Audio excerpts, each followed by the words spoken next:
guys, it is Tuesday morning. You guys saw I did a lot of live feed stuff yesterday. It was a way to keep myself occupied. Had a lot going on. My mom's been sick, things like that. I've been sick, and business hasn't been great, so it was a way to distract myself from that. But today, we've got to get back to doing actual videos. And so I have got something kind of cool in. I literally just took it out of its box. I've had this for a while. I have to apologize to Charles Anderson. He's my customer in, let me drop you guys down a little bit. I'm using my tripod is Dunskies. So I am using my gimbal as a tripod here in the kitchen. So I mean, it works pretty good.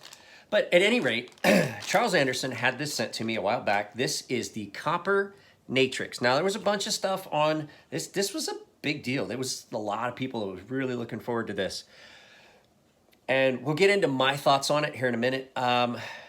I'm kind of torn.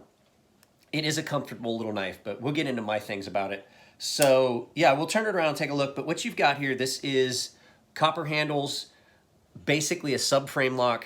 We're gonna do a test. We're gonna test something and see if the same thing happens on this. And so it's Kershaw. It's in D2 steel, which actually is a pretty decent steel for Kershaw's. I've said before, Kershaw is basically ZT's budget line. Or should I say that, actually it'd be more apropos to say that ZT is Kershaw's high-end line. But like I said, they're both owned by Kai, which is a Japanese company with an American subsidiary. So Kai of America is the company that's producing this. But so this is not a very big knife. It's not huge. I'll get the ruler out. We'll actually do some measurements. So I'm torn on this. So we'll talk about that here in just a second. So guys, I had to move a couple things. I've also been doing a little bit of cleaning. I've got a couple knives that I haven't seen this yet, the link. I've moved. What happened was he sent me a box and I moved it. But so here is the copper natrix. I do like the finish. It's a kind of a rough copper. It's gonna patina nicely. I mean, I just pulled it out of the box. You're already starting to see a little bit of a patina to it. Like I said, D2 steel. The action on it is really pretty smooth. Kershaw's aren't bad knives. There's just a lot of times there's issues with the grind, which I foresee that being an issue. I'm going to talk to Charles. I'm probably going to want to open up that choil a little bit for him. Not so much, not that I can't sharpen it. You would just have a ramped area, but it makes it easier for people to maintain it when they're not so close. So there's that. I can tell already the edge is real inconsistent in a couple places. You can see some wavering. So I am going to have to reprofile it. But as far as the overall feel in hand, this is a nice little knife. I've owned a bunch of Kershaws. Kershaws are a very good budget knife. The Kershaw Leak, I'm gonna tell you right now, has been amazing. But so this is riding on captured bearings with the detent ball in the subframe lock. Now the subframe lock is completely attached to the copper via screws and a plate. And so it's just like every other subframe lock. They did some skeletonization. You can see in there through that hole, through the little peek hole, that they did some skeletonization, but I am gonna tell you, it's still hefty. It's hefty. It is about the same weight as what's currently in my pocket, which is this big karambit. It's actually about, well, hang on a second. We'll get my scale and we'll actually weigh it. All right, let's go ahead and weigh this. So we'll give it a comparison here. I've got, let's see, this is in grams. We'll do grams. Grams makes sense. So that wheat karambit is 131 grams, and that's a fairly large knife. Let's look at that. So what did we say that was? 131. Okay, 131. This is about 97. It's not a major noticeable difference. So get that out of the way here.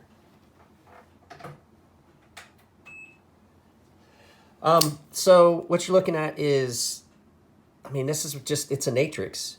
which is not a bad design. I'm not a big fan of them, but they've been a fairly popular design. But you're looking at let's do it inches here. I'm gonna use freedom units. Just shy, from pivot to tip, just shy of 3-inch blade. Looks like 2 and 3/4 ish. From the bolster. So you're just under 3 inches. Just under 3 inches, 2 1/4. 2 1/4 inch blade. That domed pivot is, well, it's there. So now we're going to talk about some of the things I don't like about it. I really wasn't a big fan of the Natrix. It's not real comfortable in my hands. This is my biggest problem. I don't like deep carry pocket clips to begin with, and this one sticks up really proud. So, I mean, aesthetically, this is an attractive knife. It's fairly comfortable in hand. Maybe if you had smaller hands, that wouldn't dig so deeply, but that just sits right there and it stands up proud. And when I'm using it, that's something that I'm not sure I would want. Now, we're going to do a little test on something. So we're going to see, this is, like I said, D2 blade. It's executed well. I just, like I said, I know that this is going to be a bear to sharpen. But the subframe lock does give it kind of a cool two-tone aesthetic as opposed to some of the other knives that they've got, which is just a regular frame lock, and it's all one piece. And like I said, when you look at that finish, that is an attractive finish, and it's going to patina really nicely over time. It's going to give it that heirloom piece look that they were going for with copper. But what we're going to do now is we're going to get my tools out, we're going to take a break, and we're going to see what happens when we try to flip this pocket clip.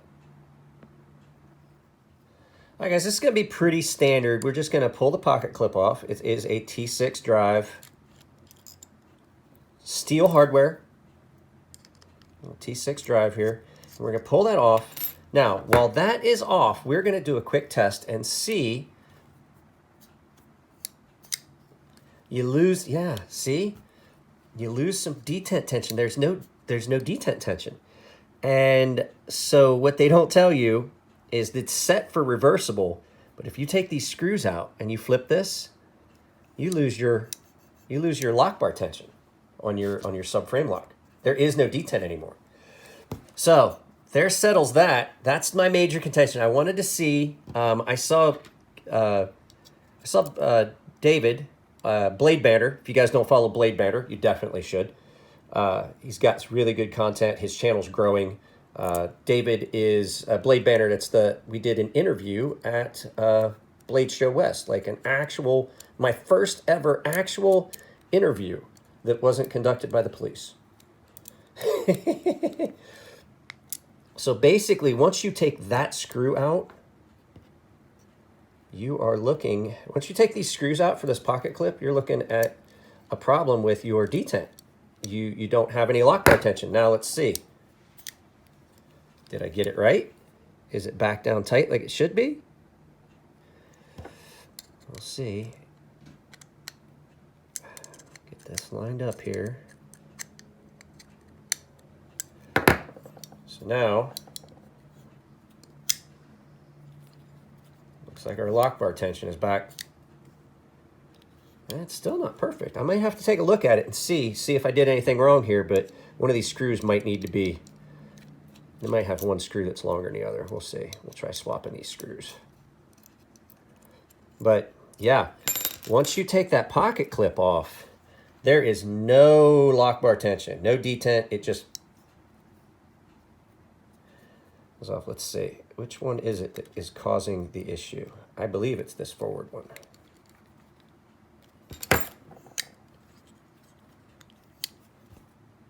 There we go.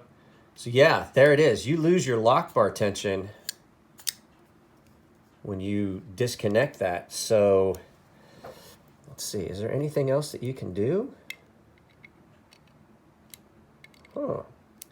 I don't know, guys, but both of these screws go into your subframe lock. So we're going to try this one too. We'll see. Get it on there and see if that. There we go. That's what it is. So these two screws go into the subframe lock. And if you don't have them in there, you lose your lock bar tension. And so that's kind of an issue when something is designed to be ambidextrous and you can't really do it. Guys, I figured out what it does. So when you take those screws out, it allows this lock bar to kick back down. And David may have touched on that in his video, but the subframe lock on this has got those 2 extra screws in the back, and if they're not in there, it allows that, it doesn't 100% drop into detent. So it's set for ambidextrous, but it just doesn't quite do it. So that's a major thing with me. Like when something's designed, the Tangrams, those Tangrams, which are the Wii budget brand that came with the left-hand carry only. Well, those were so cheap when he purchased those. Same person, when he purchased those, they were so cheap because that was an error. So all in all, guys, it's not a bad knife. It is not a bad knife. It is a very nice little knife. These are a little bit more expensive, I think, than the regular natrix. But the natrix has been a popular design through Kershaw. The natrix, so you have the 770 and the 077. I think that's what I have, or is it?